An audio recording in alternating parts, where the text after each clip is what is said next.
बेआईनी गछ कटा ग्रामे जंगलरू बेधड़क चली मूल्यवान गछ कटा। तहसिल प्रशासन और काठ माफिया मध्य मधुचंद्रिका जो लुट चली जंगल। ग्रामवासी विरोध को खातिर करूना काठ माफिया। एभली घटना देखा मिली जगतसिंहपुर जिला तीर्तल तहसिल गरम राजस्व सर्कल रे। आसतु देखा यही रिपोर्ट रे।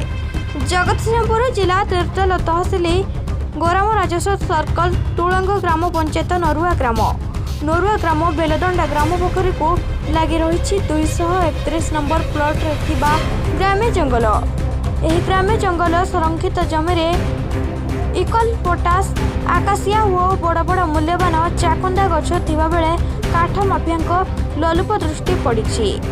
जंगल जमी पाखक लगी जमी मालिकों को हाथ करी काठ माफिया माने बड़ बड़ मूल्यवान गछ काटी नेउथिबा नरुआ ग्रामवासी अभियोग करिसेंती। तीर्तल तहसिल प्रशासन निकट में गत वर्ष मे मास अभियोग करा बेले प्रशासन कौनसी पदक्षेप नहीं नांती। चंचकथा करी जाल कागज पत्र देखाई लक्ष लक्ष टंकार मूल्यवान गछ गुड़ी को काटी नेउथिबार अभियोग आणुचंती नरुआ ग्रामवासी। परिवेश सुरक्षा पाई सरकार लक्ष लक्ष टंका खर्च कर गछ लगाथिबा बेले एठारे चली बेधड़क गछ कटा।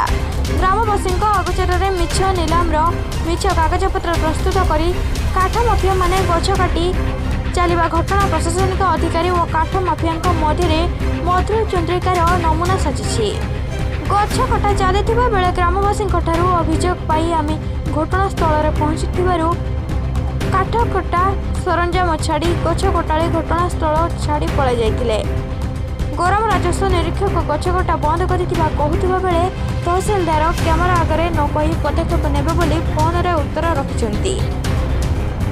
नरुआ ग्रामवासी काठ माफिया उपरे दृष्टांतमूलक पदक्षेप नेबाको दाबी करिछंती। बेआईनी गछ कटाको ग्रामवासी तीव्र विरोध करथिबा बेले दृढ़ कार्यानुष्ठान ग्रहण करिबार आवश्यकता रहिछि। जगतसिंहपुर प्रसाद साहनी